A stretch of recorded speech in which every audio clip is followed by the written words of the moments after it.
Monggo kita ngaos kitab. Bismillahirrahmanirrahim. Walladzi yujibul ghuslu sittatu asya'a. Salasatun tashtariku fiha ar-rijalu wan nisa'u. Wa hiya iltiqa'ul khitanaini wa inzalul mani wal mautu. Wa salasatun takhtassu bihan nisa'u wa hiya al-haidu wan nifasu wal wiladatu. Bismillahirrahmanirrahim. Fasal niki jelasaken masalah sesuatu yang menyebabkan wajibnya mandi.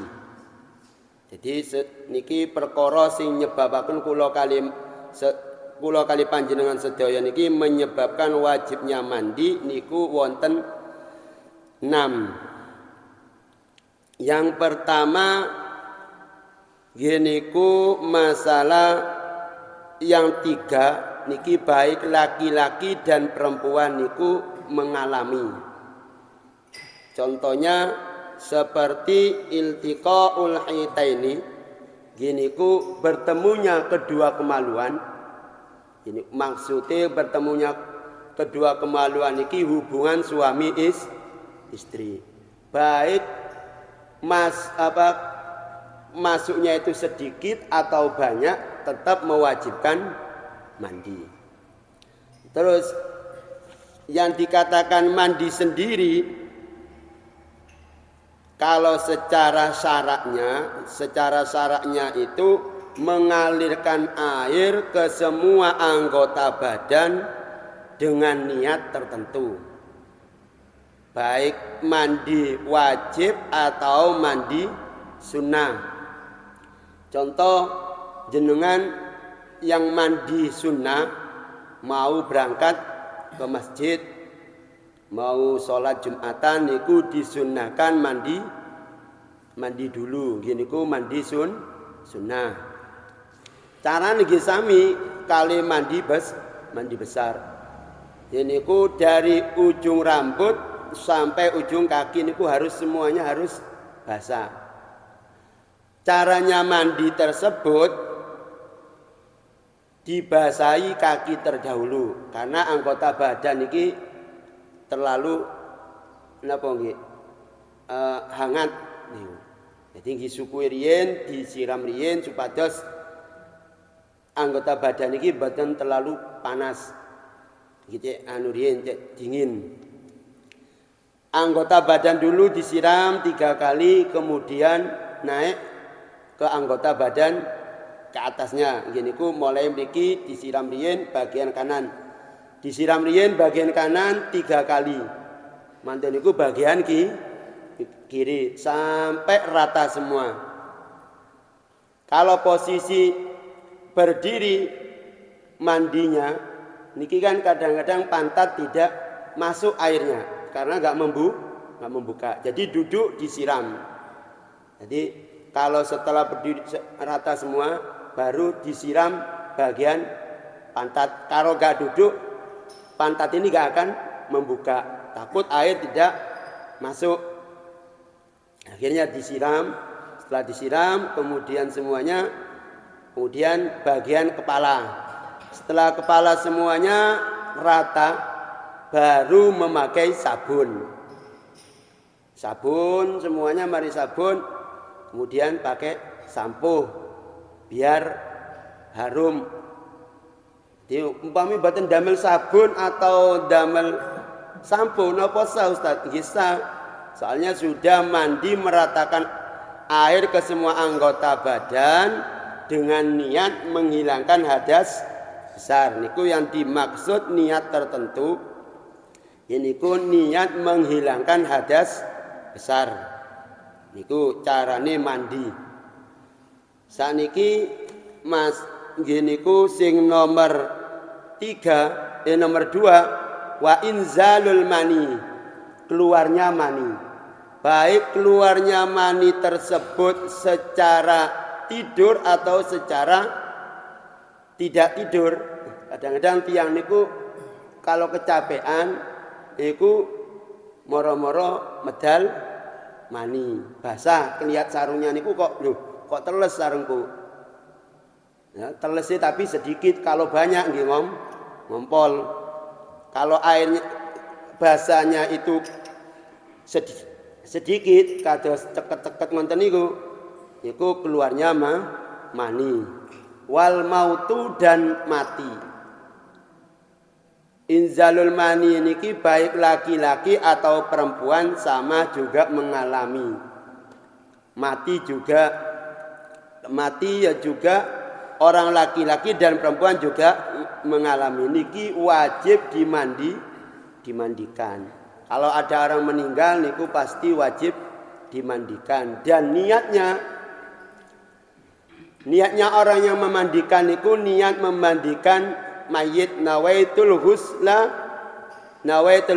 lil mayit. Saya niat memandikan untuk mayit atau untuk memandikan mayit niku tok. Fardhan lillahi taala niku.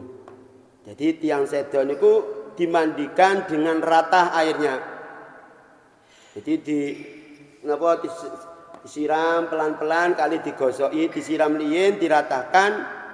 Lebih-lebih bagian kemaluan niku harus suci, dibersihkan terdahulu.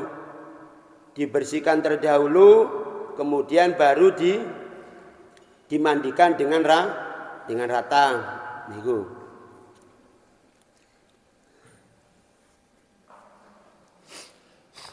Umpama ada orang perempuan meninggal, kan sudah dimandikan. Terus sama suaminya umpama ini terjadi. Kemudian kok berhubungan suami istri, apa si mayit ini wajib dimandikan atau tidak? Jawabannya tidak wajib dimandikan. Atau seperti jenengan nggak ada wudhu, terus menyentuh, menggendong mayit perempuan, bukan mahram, bukan saudara, bukan orang tua.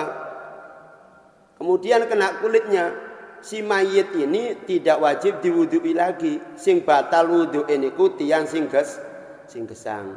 Karena orang mati, orang yang meninggal itu sudah gak kena taklif. Baik umpama dihubungi suami istri, gak wajib dimandikan lagi. Yang wajib mandi niku orang yang hidup niku wajib mandi. Watos batin ngertos, aku batal wudhuku, si mayit barang ya kudu diwudhui. Badan sing batal niku sing gesang atau sing tasik gesang niku wajib wudhu lan wajib mandi besar kalau menghubungi suami istri. Niku hubungan niku. Yang ketiga terakhir niku tertentu kepada perempuan. Jadi laki-laki tidak mengalami seperti apa yang dialami perempuan. Niku pasti tiga terakhir niki. Napa niku? Satu, haid. Jadi orang laki-laki boten wonten sing haid, khusus tiang istri. Umpami jenengan gada yuga umur 9 tahun. Umur 9 tahun hitungan hijriah. Kemudian kok keluar darah, maka darah tersebut umur 9 tahun lebih, maka darah tersebut dikatakan darah haid. Niku. Jadi umpami enten lari istri umur 9 tahun lebih hitungan hijriah niku kados Muharram, Safar niku hitungan hijriah.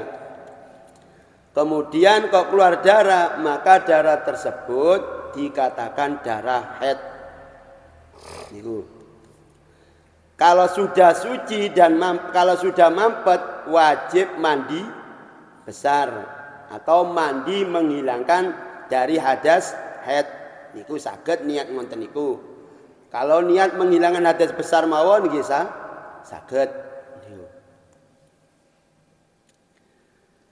Terus wan nifas, orang perempuan mengalami nifas, orang laki-laki tidak mengalami nifas. Apa yang dikatakan darah nifas?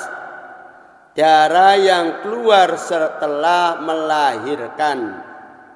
Setelah melahirkan, iki macam-macam. Tiang nifas niku macam-macam. Kalau umumnya biasanya tiang keluar darah nifas, itu umumnya 40 hari. Paling banyaknya 60 hari. Paling sedikitnya sebentar.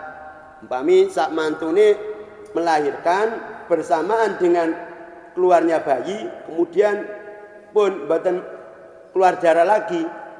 Nggih sebentar. Akhirnya dia itu sudah mampet. Maka wajib mandi. Jadi badan usah nunggu mentosi pinten-pinten. Kalau sudah mampet gak keluar darah lagi, wajib sesuci dan melaksanakan sholat. Kalau puasa ya dan tepat melaksanakan puasa di bulan Ramadan. Niki yang dikatakan darah nifas. Gak usah nunggu 40 hari atau nunggu napa namine 60 hari. Niku ukuran dulu niku umumnya tiang niku kalau keluar darah sampai 40 hari, paling banyaknya 60 hari, tapi jarang niku. Banyaknya niku nggih wonten tapi jarang. Menawi sudah 15 hari nggih. Nifas setelah melahirkan keluar darah sampai 15 hari. Setelah 15 hari kok gak keluar lagi darah tersebut, baru sesuci mandi menghilangkan nifas, hadas nifas atau menghilangkan hadas besar. Kemudian kewajiban sholat. Begitu juga orang haid. Kalau orang haid umpamanya biasanya haid niku umumnya 6 atau 7 hari. Sekarang 3 hari atau 4 hari kalau sudah suci, gak keluar darah lagi, maka dia itu wajib dan cepat sesuci. Lah niki panjenengan sedaya tiang jaler niku kudu ngertos masalah hukum haid. Soalnya napa? Kewajibane tiang jaler untuk menanyakan istrinya itu haid berapa hari, apa sudah suci apa belum.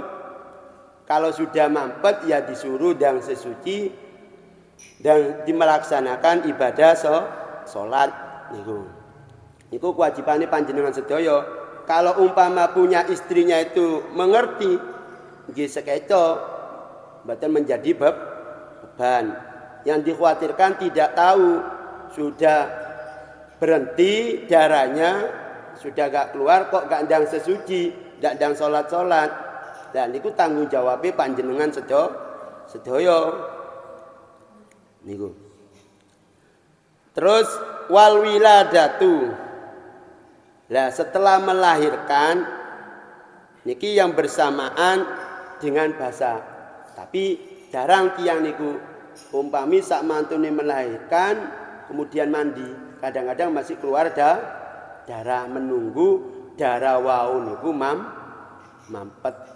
Kalau sudah tuntas, sudah gak keluar darah lagi, maka dia tersebut kewajiban dan cepat bersuci. Setelah sesuci melaksanakan ibadah sholat niku. Jadi panjenengan sedaya niki belajar ilmu fikih ngenten niki supados ngertos. Oh, bojoku saiki wayah haid. Pirang dina haite? Wis mampet apa durung? Nah, ditanyakan takutnya nggih ngapunten, kalau biasanya istri sing radi beling, sing baten apa bahasa niku baten wedi ten Gusti Allah nggih nang tenang, wis bapak aku biasa seminggu ya tak ngenteni seminggu. Umpami sudah 3 hari wis mampet gak keluar lagi, maka setelah 3 hari mampet maka dia itu wajib ngodok. Soalnya sudah mampet gak keluar darah lagi. Beda kalau masih keluar, nunggu sucinya. Kalau umpama 5 hari biasanya 6 hari dintosi. Niki 1 harinya ini keluar apa enggak? Kalau enggak keluar, maka ya nunggu 1 hari ini, yang 1 hari ini wajib dikodoi sholatnya. Soalnya posisi umpami nggih, subuh pun mampet gak keluar darah. Tapi biasanya pitung dinten ditunggu 1 hari. 6 hari sudah gak keluar darah. Menunggu 1 hari niki menunggu keluar darah apa enggak? Kalau subuh ini benar-benar dia sudah mampet, cuma menunggunya kuatos keluar darah, maka dia niku selama sholat subuh, duhur, umpama mampete jam baten medal niku sak manten subuh nggih. Berarti subuhnya baten dianggap.